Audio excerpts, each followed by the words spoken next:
10월 8일 목요일입니다. 레위기 9장 첫 번째 제사라는 주제로 말씀을 나누겠습니다. 먼저 기도로 시작하신 후 성경을 1에서 3일 읽기 바랍니다. 꾸준한 영성 훈련은 당신의 인생을 변화시킵니다. 말씀 다 읽으셨습니까? 첫 번째, 7일간 계속된 위임식. 레위기 8장 33절입니다. 위임식은 이래 동안 행하나니 위임식이 끝나는 날까지 이래 동안은 회막문에 나가지 말라. 제사장 위임식은 7일이 걸렸습니다. 제사장의 위임식이 7일 동안이나 계속되었다는 것은 제사장은 하나님 앞에서 거룩하고 한 점 흠이 없어야 됨을 의미합니다.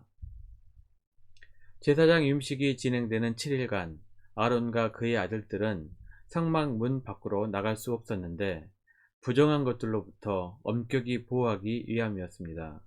만약 어기고 나갈 경우 죽음을 면치 못했습니다. 하나님께서 명령하신 7일간 매일 속죄제, 번제, 화목제를 반복해서 드렸습니다. 하나님 앞에 나아가는 제사장들은 그만큼 철저하게 자신의 죄를 속죄하고 하나님께 헌신을 다짐하며 하나님과 교제해야 하는 존재임을 의미하고 있습니다. 우리들도 하나님의 제사장으로서 죄에 대한 철저한 회개와 돌이킴, 그리고 하나님에 대한 헌신과 다짐과 교제가 날마다 끊이지 않는 성도님들이 되시기를 바랍니다. 두 번째, 첫 번째 제사 1절입니다. 여덟째 날에 모세가 아론과 그의 아들들과 이스라엘 장로들을 불러다가. 제사장 위임식이 7일 걸렸으니 여덟째 날이란 위임식이 끝난 바로 다음 날을 말합니다. 즉 아론과 그의 아들들이 제사장직을 수행하는 첫날입니다. 하나님께서는 우리들에게도 직분을 맡기시고 임직을 하게 하셨습니다. 저도 목사 안수를 준비하면서 감격하고 두렵고 떨렸던 그 순간들이 기억이 납니다. 목사 안수를 받은 날 함께 동행한 배우자나 가족들에게 첫 안수례를 하게 됩니다. 목사 안수를 받고 첫 번째 안수이기 때문에 두렵기도 하고 감격이 되어 눈물이 얼마나 났는지 생각이 납니다. 여러분들도 하나님께서 세우신 직분을 감당할 때마다 늘 임직 받았을 때의 감격을 기억하며 맡은 바에 최선을 다하시기를 바랍니다. 시간이 지나면 감격이 많이 사라집니다. 그러다가 무덤덤해집니다. 엘리 제사장이 그랬고 사울왕이 그랬습니다.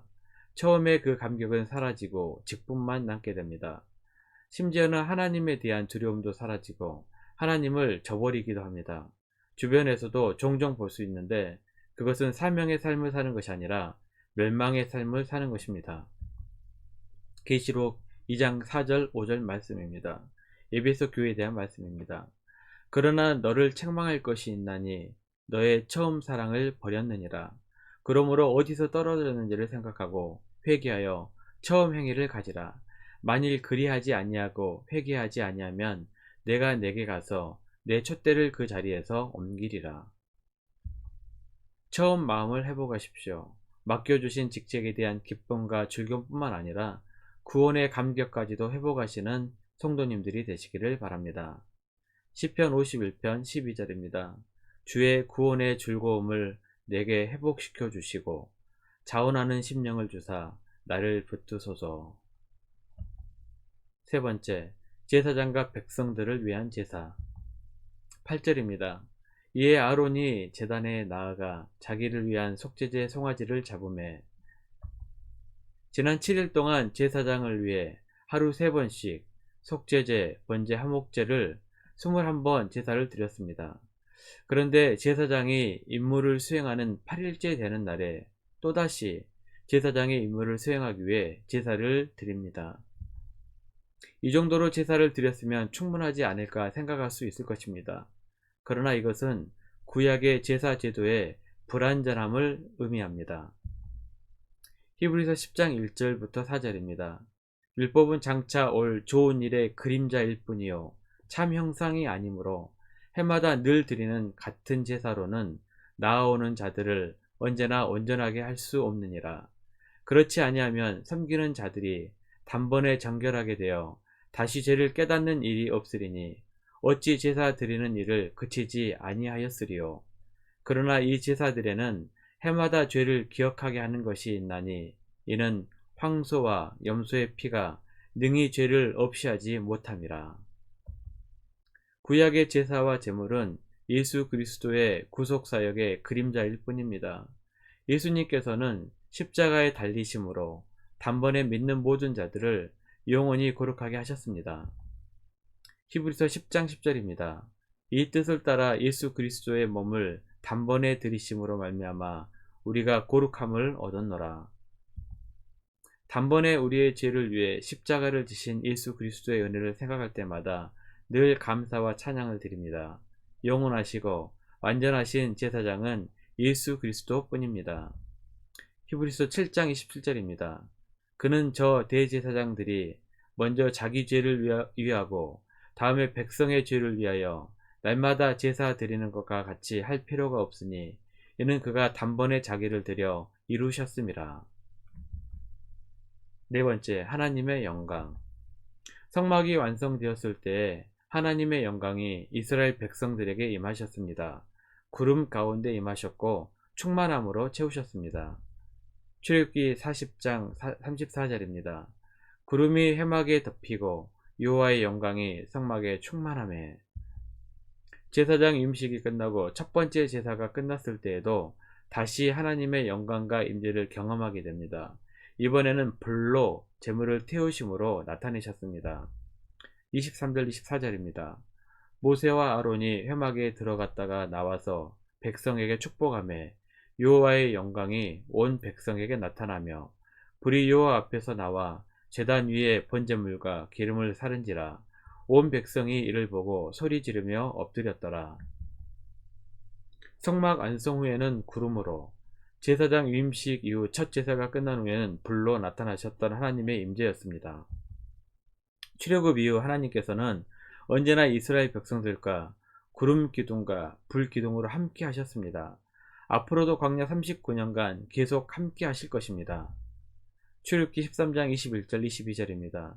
여호와께서 그들 앞에서 가시며 낮에는 구름 기둥으로 그들의 길을 인도하시고 밤에는 불 기둥으로 그들에게 비추사 낮이나 밤이나 진행하게 하시니 낮에는 구름 기둥 밤에는 불 기둥이 백성 앞에서 떠나지 아니하니라.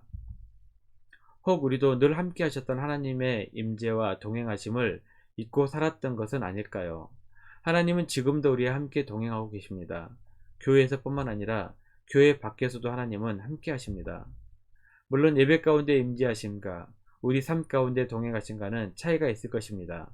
그러나 언제든지 동행하시는 하나님의 존재를 기억하며 산다면 우리는 죄에서 돌이킬 것이며 말씀에 순종하는 삶을 살 것입니다. 말씀 요약합니다. 첫 번째, 하나님의 제사장으로서 죄에 대한 철저한 회개와 돌이킴, 그리고 하나님에 대한 헌신의 다짐과 교제가 날마다 충만하시기를 바랍니다. 두 번째, 초심을 회복하십시오. 맡겨주신 직책에 대한 기쁨과 즐거움뿐만 아니라 구원의 감격까지도 회복하시는 성도님들이 되시기를 바랍니다. 세 번째, 언제나 함께 동행하시는 하나님의 존재를 기억하시길 바랍니다. 예배 가운데 임하시는 하나님께서는 우리의 일상에서도 함께 하십니다. 1년 성경 일독 주간 기획입니다. 오늘은 목요일 스가랴 10장부터 14장까지 말씀을 천천히 묵상하시기를 바랍니다.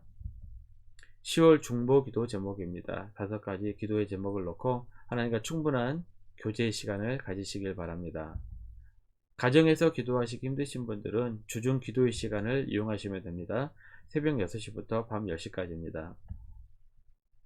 하루 30분씩 최선을 다하시길 바랍니다. 그러면 여러분의 삶이 변화될 것입니다. 영상을 다 보신 분들은 확인 문자를 보내시거나 유튜브에 댓글로 달아주시면 정기적인 영성 훈련에 도움이 될 것입니다. 오늘 하루도 승리하시기를 기도합니다.